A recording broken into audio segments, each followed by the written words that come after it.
Mary Fairio and Sarah Kaut Nasengom were in the Morobe province looking at women candidates and the general conduct of election during campaign and polling.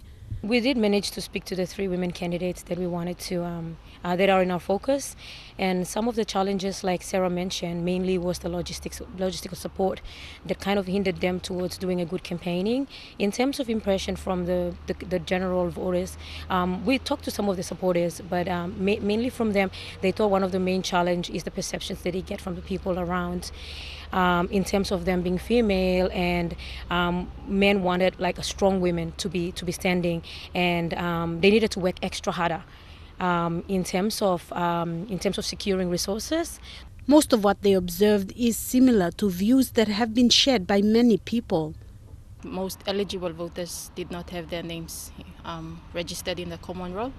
The second one was the shortage of ballot papers. During polling, the number of ballot papers wasn't in proportion with the population of the eligible voters. So I think these were the 2 main challenges or issues that stood out. Former director and now a professional research fellow with NRI, Dr. Thomas Webster, says the government needs to take action to these recurring issues.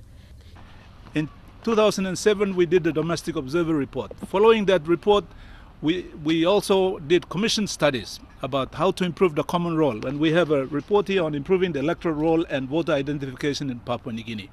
We had seminars here. We had a whole sort of 2-day seminar on an identification system, an electronic identification system. We brought people from Timor-Leste. We brought people from Samoa who had systems there. And we said, these are examples of systems that we could use. What has the government and what has the Electoral Commission done? Nothing. They haven't improved. And now we've reached the stage where I think it's becoming, one of the really bad election periods that we have. We need to do something. Specifically for the women voters, Mary and Sarah say, while there is accessibility at the polling booth, more needs to be done to minimize influence. Either by husbands or by male relatives, even before they even come to the line. So there was still some influence somewhere, even though the line was there. In terms of accessibility, maybe that allowed them to vote freely, or having their own line and moving quickly. But what happened before is, it's something else. So people say that women are still being influenced. And they say generally there needs to be more awareness done on party policies. From our interviews and our conversations with voters and supporters alike, many do not know the party policies. Even individual policies they do not know. Many people voted along, this is common, along the people that are related to them, because he's my brother, he's my tribesman. Also they vote for a person who has unmarked in the community, and also money, of course, plays a lot of part. But party policies doesn't have anything, any impact at all. People do not understand. For us, people do not even know anything about party policies.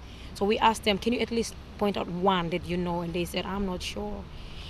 So that kind of shows us that maybe awareness of party policies is really important, but also awareness of the candidates' policies themselves is really important.